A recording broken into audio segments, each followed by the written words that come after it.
وما انا من المشرکین، اور میں ہرگز شرک کرنے والوں میں نہیں۔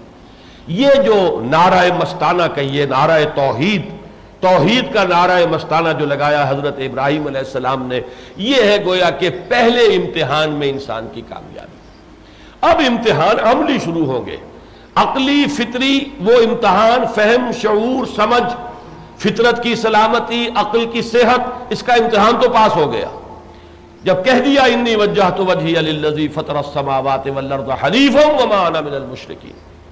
اب شروع ہوگا مسئلہ کہ معاشرے کے ساتھ تصادم، وہاں تو کسی کو پوجا جا رہا ہے، چاند سورج کو پوجا جا رہا ہے، مورتیوں کو پوجا جا رہا ہے، کچھ اور بادشاہ کو پوجا جا رہا ہے، وہاں سیاسی شرک بھی موجود تھا نمرود کی شکل میں، وہ بھی خدائی کا مدعی ہے، میں جو چاہوں قانون بنا دوں، جو چاہوں حکم دوں، جس کو چاہوں بخش دوں، جس کو چاہوں جیل میں ڈال دوں، جس کو چاہوں گردن اڑا دوں، میں مختار مطلق ہوں۔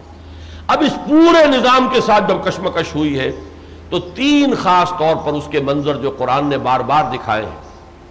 ایک تو یہ کہ باپ کے ساتھ گھر میں کشمکش شروع ہو گئی، باپ چونکہ آزر وہ صنم تراش بھی تھا، اور جو ریلیجس ہائرارکی تھی اس دور میں، اس میں کسی بڑے عہدے پر تھا۔ اب اس نے کہا یہ تم کیا کر رہے؟ اراغب انت عن آلہتی یا ابراہیم، اے ابراہیم کیا تم میرے معبودوں کو چھوڑ رہے ہو؟ لئن لم تنتہ لارجمنک واہجرنی ملیہ، اگر باز نہیں آؤ گے تو میں تمہیں رجم کر دوں گا، سنسار کر دوں گا، اور فوراً میری نگاہوں سے دفع ہو جاؤ، فوراً میری نگاہوں سے دور ہو جاؤ۔ یہ تو گویا کہ یعنی اس انداز یہ کہ تم اگر میری نگاہوں سے نہ ہٹے اور تم نے کوئی اس کے اوپر ثبات اختیار کیا، استقلال کا مظاہرہ کیا، تو میں قتل کر دوں گا۔ اس کا امتحان پاس کرتے ہیں ابراہیم۔ قال سلام علیک، سلام کرتے ہوئے گھر سے نکل گئے، باہر نکل گئے۔ اب جو بھی ہوا ہے، جیسے مصعب بن عمیر کے ساتھ ہوا، جیسے اور صحابہ کرام کے ساتھ ہوا، گھر سے نکال دیے گئے، چھوڑ کے نکلے۔ ایک امتحان پاس کیا۔ اب اس ماحول کے اندر ذرا وہ بتانے کے لیے کہ ذرا ان کی آنکھیں کھلے، یہ ہوش میں آئے، ان مورتیوں کو پوج رہے ہیں، لہذا وہ معاملہ جو قرآن مجید میں بڑی تفصیل کے ساتھ آیا ہے، کم سے کم 2 صورتوں میں، کہ ایک بڑی کوئی پوجا ہونے والی تھی، جنم اشٹمی کا کوئی دن جیسے ہوتا ہے، اور سب لوگوں کو چلے جانا تھا شہر سے باہر، اجتماعی کوئی پوجا باہر میدان میں ہونی ہے، ہو سکتا ہے کسی ستارے کی پوجا ہو، اس لیے کہ وہاں مختلف جو ہے یہ پوجائیں موجود تھی جیسے کہ ہندوؤں کے ہاں ہیں۔ انہوں نے ایک عذر کیا کہ میری طبیعت ٹھیک نہیں ہے، پیچھے رہ گئے، اور پھر بت خانے میں گھس کر تمام کو توڑ دیا، صرف یہ کہ وہ بڑا بت جو ہے اس کو رہنے دیا، اور تیشہ جو تھا وہ اس کے کندھے پر رکھ دیا۔ اب جو قیامت صغریٰ برپا ہوئی ہوگی اس کا آپ اندازہ کیجئے۔ پوچھا گیا کس نے کیا یہ؟ کہا ایک نوجوان ابراہیم ہے تو صحیح، ایسا جو ذکر کیا کرتا تھا، ہم نے کبھی سیریسلی نہیں لیا اس کی بات کو، کہتا تھا، ہوا کرتا ہے۔ 9 عمری میں لوگ کہا کرتے ہیں، بہت سے لوگ مسلمانوں میں بھی ایسے ہوتے 9 عمری میں، جو وہ کچھ فلسفہ وغیرہ پڑھ کر ادھر ادھر بہک جاتے ہیں، تو بزرگوں کو خیال ہوتا ہے کہ یہ چڑھی ہے، یہ آندھی اتر جائے گی، ٹھیک ہو جائے گا، عقل جو ہے درست ہو جائے گی، ابھی ذرا ان کی 9 عمری ہے، باتیں کر رہے ہیں۔ تو اس طرح ہم کہتے تھے کہ وہ ذکر کیا کرتا تھا، یذکرہم، ان کا ذکر کرتا تھا۔ ایک فتن کا لفظ آیا ہے، وہ ایک نوجوان، وہ ہو سکتا ہے اس نے کیا۔ اب جب پیشی ہوئی ہے، اب یہ سمجھیے یہ عزم، صبر، ثبات، حوصلہ، جرت، ہمت اس کا امتحان ہے۔ پورا موب جن کے معبودوں کو توڑ پھوڑ کر رکھ دیا گیا ہے، کیا اس وقت ان کے غیظ و غضب کا عالم ہوگا، اور کس صبر اور سکون کے ساتھ انہوں نے جواب دیے ہیں۔ اس نے کیا ہوگا یہ جو بڑا تمہارا بت ہے، دیکھتے نہیں کہ تیشہ اس کے کندھے پر رکھا ہوا۔ اب انہوں نے کہا کہ تم جانتے ہو ابراہیم یہ بات نہیں کر سکتے، تو کہا کہ اگر بات نہیں کر سکتے تو پھر تم پر تف ہے کہ تم ان کو پوجتے ہو۔ صاف ظاہر ہو گیا کہ اقرار کر رہے ہیں، کوئی ان کی اس میں رعایت نہیں، کوئی خوف نہیں۔ کہا ڈالو اس کو آگ کے اندر جھونک دو۔ اس کے ساتھ تیسرا منظر آتا ہے، اور وہ منظر ہے دربار میں پیشی ہو رہی ہے، جیسے کہ اصحاب کہف کی تفصیل آتی ہے، دربار میں پیش کیے گئے تھے، اور وہاں پر مکالمہ ہوا ہے وقت کا، جو بھی وقت کا فرعون کا یہ نمرود، اس نے بھی وہ بھی خدائی کا دعوے دار تھا۔ یہ تینوں امتحان پاس کر کے اب وہ جو آگ میں ڈالے جانے والا معاملہ ہے، اور اس میں قرآن مجید میں سورہ صافات میں آتا ہے کہ انہوں نے چال چلی تھی، لیکن یہ کہ بالآخر وہی ہو گئے، وہی ناکام ہوئے، اور انہی کی ذلت ہوئی۔ انہوں نے سمجھا یہ تھا جب اتنے بڑے آگ کے الاؤ کے کنارے لا کے کھڑا کیا جائے گا ابراہیم کو تو ہوش ٹھکانے آ جائیں گے، باز آ جائے گا، یہ سب یہ توحید وحید بھول جائے گا، اس لیے کہ اب تو آگ کے اندر ڈالا جا رہا تھا۔ لیکن یہ کہ ناکام وہ ہوئے، ابراہیم نے چھلانگ لگا دی، بے خطر کود پڑا آتش نمرود میں، عشق عقل ہے محو تماشائے لبے بام ابھی۔ اگر حضرت خباب بن الارت رضی اللہ تعالیٰ عنہ دہکتے ہوئے انگاروں پر لیٹ گئے ہیں تو جرت تو وہی ہے نا، معاملہ تو ایک ہی ہے، تاریخ تو اپنے آپ کو دہراتی ہے، شکلیں بدلتی ہے۔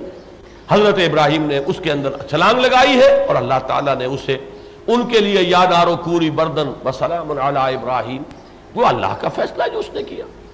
پھر وہاں سے ہجرت، ملک کو خیر بات کہہ کے اپنے عزیزوں کو، رشتہ داروں کو، اور یہ سمجھ لیجئے کہ اس زمانے میں یہ ہجرت وہ ایسی نہیں تھی کہ آپ کہیں جا رہے ہیں اور پتہ ہو اور پہلے سے آپ نے کہیں کوئی اہتمام بھی کر لیا ہو اور معلوم ہو کہ وہاں ریسیپشن بھی ہونے والا ہے، یہ نہیں۔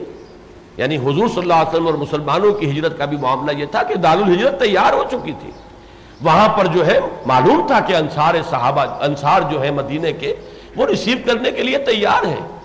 لیکن حضرت ابراہیم کی ہجرت اس دور میں حضور صلی اللہ علیہ وسلم سے بھی یوں سمجھیے کہ 2500-3000 برس قبل کی بات، تو یہ تو بالکل جس کو کہیں کہ ایک اندیکھی دنیا میں، اور جہاں کوئی پتہ نہیں کہ کیا حالات پیش آنے والے ہیں، گھر بار چھوڑ کر نکل جانا اس معنی میں تھا۔ پھر شام اور پھر فلسطین اور مصر اور کہاں کہاں گھومے پھرے۔ 87 برس کی عمر میں اب دعا مانگی ہے اور اللہ سے، اور ایک بیٹا مانگا ہے، اللہ نے بیٹا عطا فرمایا ہے۔ 13 برس کا جب بیٹا ہو گیا ہے، اب میں نے وہ الفاظ لکھے ہیں وہاں کہ قسمت جو ہے یا تقدیر یا قدرت مسکرا رہی تھی کہ ابھی ہمارے ترکش میں ایک تیر باقی ہے۔ یہ سارے امتحان پاس کرتا چلا آیا، یہ بوڑھا ضعیف 100 برس کی عمر، اکلوتا بیٹا، اس لیے کہ حضرت اسحاق کی ولادت بعد میں ہوئی ہے۔ حضرت اسحاق حضرت اسماعیل سے 13 برس چھوٹے ہیں۔ 87 برس کی عمر میں حضرت اسماعیل کی ولادت ہوئی ہے، جبکہ حضرت ابراہیم کی عمر 87 برس تھی، اور یہ واقعہ پیش آیا ہے جبکہ 13 برس کے تھے حضرت اسماعیل اور حضرت ابراہیم کی عمر 100 برس ہو چکی تھی۔ اکلوتا بیٹا، ایک ہی بیٹا 13 برس کا ہو گیا۔ فلما بلغ معه السعی، جبکہ وہ اس کے ساتھ بھاگ دوڑ کے قابل ہو گیا، جس کو آپ کہتے ہیں کہ بازو بن گیا، اب وہ برابر کا جو ہے کام کرنے والا ہے۔ اس وقت وہ امتحان لیا گیا، یا بنی انی ارا فی المنام انی اذبحک فانظر ماذا تری۔ اور جب وہ بوڑھا 100 برس کا بوڑھا باپ جب وہ تیار ہو گیا ہے اور اس نے زمین پر لٹا بھی لیا ہے اپنے اس اکلوتے نور چشم کو، تب پھر پکارا گیا، قد صدقت الرؤیا، اے ابراہیم بس امتحان تھا مطلوب، اس سے آگے نہیں، تم امتحان میں پورے ہو گئے۔ یہ بہت بڑے ان ھذا لہو البلاء المبین، اس میں کوئی شک نہیں کہ یہ بہت بڑا امتحان تھا۔ تو میں نے عرض کیا ہے وہاں پر اس اپنے مضمون میں کہ اب اس سے بڑی تو شاباش کوئی نہیں ہو سکتی کہ ممتحن کہے کہ امتحان بڑا کھڑا تھا۔ یہاں جس کا امتحان لیا جا رہا تھا اس نے ہمت نہیں ہاری ہے، گویا کہ آخری بات جو آئی ہے وہ ممتحن کی طرف سے، ان ھذا لہو البلاء المبین، اے ابراہیم واقعتاً یہ بڑا کھڑا امتحان، اس لیے کہ اللہ کو تو معلوم ہے کہ اس نے انسانی فطرت میں کیا کچھ رکھا ہے، کیا کچھ عواطف ہے، میلانات ہے، کس کس شے سے محبت ہے، کس کس چیز کے ساتھ انسان کو کتنی ایک مناسبت ہے، وہ جانتا ہے۔ تو ایک اکلوتا بیٹا، ایک 100 برس کے بوڑھے باپ کا، اور وہ اگر تیار ہو گیا ہے اسے اللہ کے حکم سے ذبح کرنے کے لیے، تو اب اس سے آگے کون سا امتحان ہوگا؟ آپ کو معلوم ہے بابر نے ہمایوں کے گر چکر لگا کر کہا تھا کہ میں اس کا مرض لیتا ہوں، اللہ اس کو شفا دے اور میں حاضر ہوں۔ تو باپ تو اپنی زندگی دیتا ہے بیٹے کے لیے، یہاں یہ ہے کہ 100 برس کا بوڑھا باپ جو اللہ کے حکم سے اپنے بیٹے کی جان لے رہا ہے۔ یہ ہے در حقیقت جس کے لیے کہ اب یہ شعیرہ ہے تا قیام قیامت، اس پورے شعور کو تازہ کرنے کے لیے۔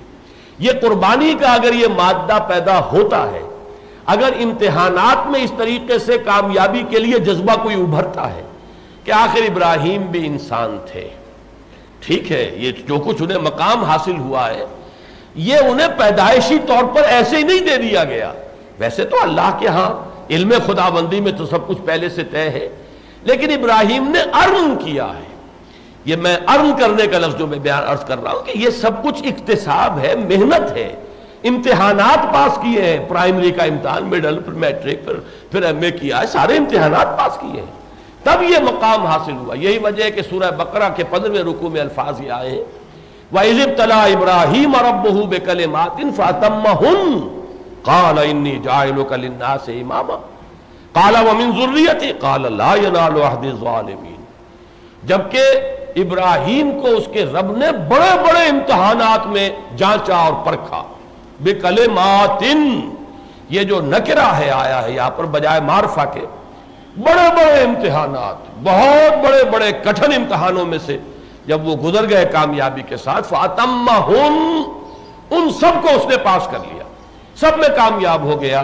تب کہا انی جاعلک للناس اماما، اے ابراہیم اب تم اس مقام پر آ گئے ہو کہ تمہیں ہم نے پوری نوع انسانی کے لیے امامت عطا کر دی، امام الناس. اب جب وہ سوال کرتے ہیں وَمِن ذُرِّيَّتِي قَالَ لَا يَنَالُ عَهْدِي الظَّالِمِينَ، یہ کوئی نسلی مسئلہ نہیں ہے.